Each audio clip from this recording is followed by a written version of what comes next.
Assalamualaikum warahmatullahi wabarakatuh. Ketemu lagi dengan Pak Aris dalam pelajaran sejarah. Hari ini kita akan masih dengan sebuah program dari pendidikan.id, yaitu tentang video edukasi.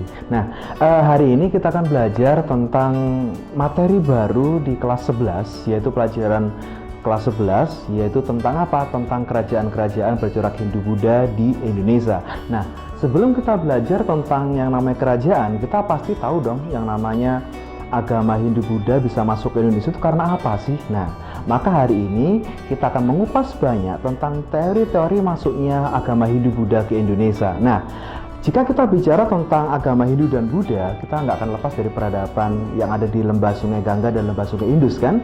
Nah, maka ini adalah kelanjutan dari itu semua. Bagaimana yang namanya agama Hindu dan Buddha bisa masuk ke Indonesia, dari India bisa nyampe ke Indonesia. Nah, pada hari ini judulnya adalah tentang teori masuknya Hindu-Buddha di Indonesia. Nah, kalau kita bicara tentang agama Hindu dan agama Buddha, maka ada beberapa pendapat yang mengatakan bahwa masuknya agama Hindu dan agama Buddha di Indonesia itu ada yang mengatakan, pendapat pertama itu mengatakan bahwa proses masuknya agama Hindu dan Buddha di Indonesia itu di mana bangsa Indonesia berperan pasif. Artinya bagaimana?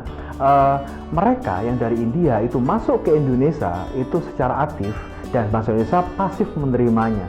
Ada beberapa teori yang mendukung tentang pendapat ini, yaitu pertama adalah teori Brahmana, yang kedua adalah teori Waisya, yang ketiga adalah teori Ksatria.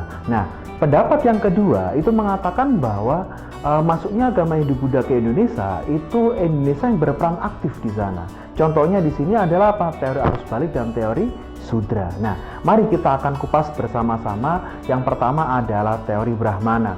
Apa sih teori Brahmana? Kalau masih ingat dengan yang namanya sistem kasta, yaitu sistem pelapisan dalam masyarakat agama Hindu, maka Brahmana itu adalah kaum pendeta. Menurut teori Brahmana, teori yang pertama adalah teori Brahmana. Siapa yang mencetuskannya? Pencetus teori Brahmana adalah J.J. Van Lier atau Van Lier. Nah, menurut Van Lier itu mengatakan dalam teori Brahmana, masuknya agama Hindu-Buddha ke Indonesia itu dibawa oleh kaum Brahmana. Kaum Brahmana ini adalah para pemuka agama yang ngapain? Yang menguasai kitab Weda, di mana dalam kitab Weda itu dituliskan menggunakan bahasa Sanskerta dan menggunakan huruf Pallawa. Nah, maka di sini hanya para pendeta sajalah yang bisa membaca kitab Weda. Nah, hal ini bisa dibuktikan di Indonesia itu banyak sekali yang namanya prasasti-prasasti. Ada seperti contohnya adalah prasasti prasasti yang ada di kerajaan Tarumanegara, ada juga prasasti yang ada di kerajaan Majapahit dan sebagainya. Nah, prasasti-prasasti ini banyak ditulis menggunakan apa?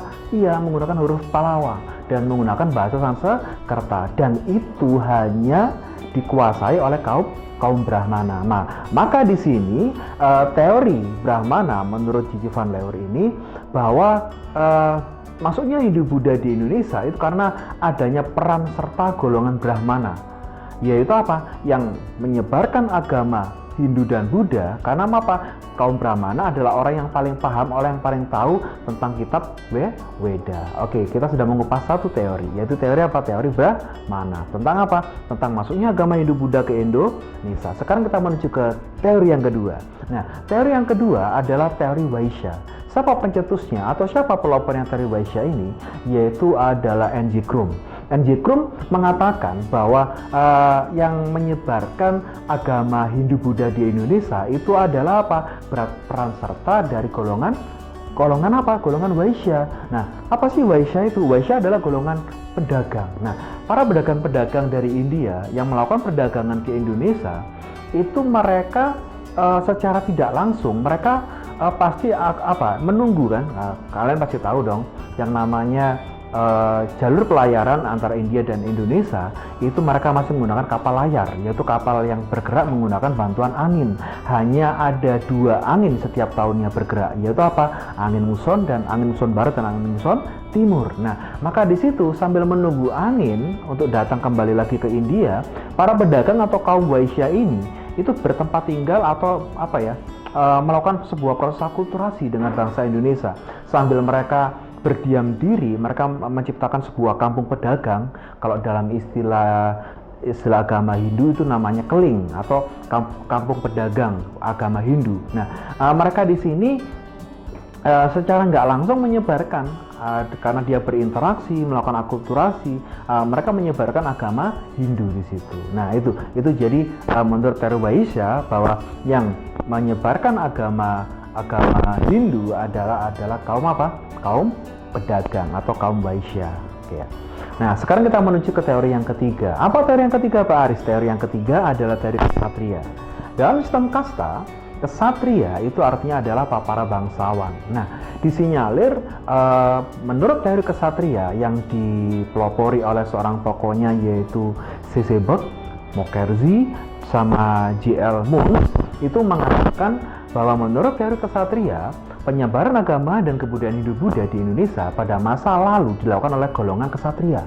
Menurut teori masuknya Hindu-Buddha ke Indonesia yang ksatria ini, sejarah penyebaran Hindu dan Buddha di Kepulauan Nusantara tidak bisa dilepaskan dari sejarah kebudayaan India pada periode yang sama. Ingat, ketika di India pada abad kedua Masehi, kerajaan-kerajaan India mengalami keruntuhan karena perebutan apa? Perebutan kekuasaan. Nah, penguasa-penguasa dari golongan ksatria di kerajaan-kerajaan yang kalah perang ini itu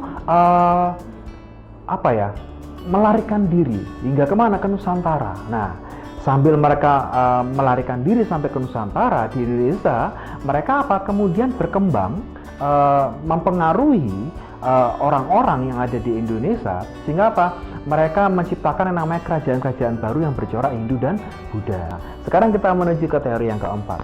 Nah, teori yang keempat di sini namanya Teori arus balik atau nasional. Nah, siapa pelopornya? Dari pelopornya teori ini adalah teori arus balik adalah F.D.K. Bos. Nah, Bos mengatakan bahwa teori arus balik menjelaskan bahwa penyebaran Hindu-Buddha di Indonesia terjadi karena peran aktif masyarakat Indonesia di masa silam. Nah, menurut Bos, itu pengenalan Hindu-Buddha pertama kali memang dibawa oleh orang-orang India. Mereka menyebarkan ajaran Hindu ini pada segelintir orang, sehingga pada akhirnya mereka memahami. Tetapi karena mungkin sifat kepo tadi ya, orang Indonesia kan mungkin sejak dulu juga kepo juga. Nah, setelah dia tahu tentang agama Hindu, mereka kenapa? Mereka berkeinginan untuk ngapain? Untuk belajar lebih mendalami lagi tentang agama tersebut. Sehingga mereka melakukan kunjungan ke India. Di India mereka belajar tentang agama-agama. Nah, akhirnya kembali lagi ke Indonesia. Dia akhirnya menyebarkan agama Hindu dan Buddha. Nah, ini yang dinamakan sebagai teori arus balik. Pertama kali dia dapat tentang ilmu agama, ya. Terus kemudian dia belajar ke India langsung, kemudian dia kembali lagi, ini namanya arus balik, ya. Nah, mereka kembali ke Indonesia lagi. Nah, mereka menyebarkan agama Hindu dan Buddha. Nah, jadi di sini kalian sudah bisa membedakan ya, apa sih teori Brahmana, apa itu teori Vaishya, apa itu teori ksatria, apa itu teori arus balik. Nah, sekarang ada teori yang terakhir, yaitu teori Sudra. Siapa pelopornya teori Sudra? Nah, teori Sudra adalah pelopornya adalah Van Faber. Nah, Van Faber menjelaskan bahwa penyebaran agama dan kebudayaan Hindu-Buddha di Indonesia itu diawali oleh para kaum Sudra atau budak yang bermigrasi ke wilayah Nusantara. Loh, kenapa kok mereka bermigrasi? Ya, ada beberapa alasan mengapa mereka melakukan kunjungan atau pergi bermigrasi ke Indonesia. Kemungkinan besar mereka terlalu menderita di India. Kemudian ada beberapa alasan mungkin mereka sebagai budak diperjualbelikan juga. Nah, ketika datang ke Indonesia, mereka sudah beragama Hindu kan? Nah, maka di sini mereka menetap di Indonesia dan menyebarkan ajaran agama kepada siapa? Kepada mereka orang pribumi yang pada saat itu masih bersifat animisme dinamisme, mengenal ajaran baru agama Hindu, maka terjadilah komunitas orang-orang beragama Hindu di Indonesia. Nah, hari ini Pak Aris, kita semua sudah belajar tentang teori masuknya agama Hindu dan Buddha di Indonesia. Nah, sekarang mari kita menyimpulkan bersama-sama. Ada berapa teori tadi? Iya, ada 5 teori. Menurut pandangan yang pertama, teori apa tadi? Teori Brahmana. Siapa yang menyebarkan? Kaum bangsawan. Kalau teori kedua, yaitu teori Vaishya. Nah, siapa yang menyebarkan kalau Vaishya? Iya, para pedagang. Sedangkan ketiga adalah kesatria, siapa? Bangsawan. Yang keempat teori apa tadi? Iya, teori arus balik, di mana orang Indonesia belajar sendiri di India, kembali lagi ke Indonesia. Dan yang terakhir adalah teori apa? Teori Sudra yang kelima. Nah, hari ini kita sudah banyak belajar tentang teori-teori masuknya agama Hindu-Buddha di Indonesia. Selanjutnya, setelah tahu agama Hindu-Buddha ada di Indonesia, muncullah beberapa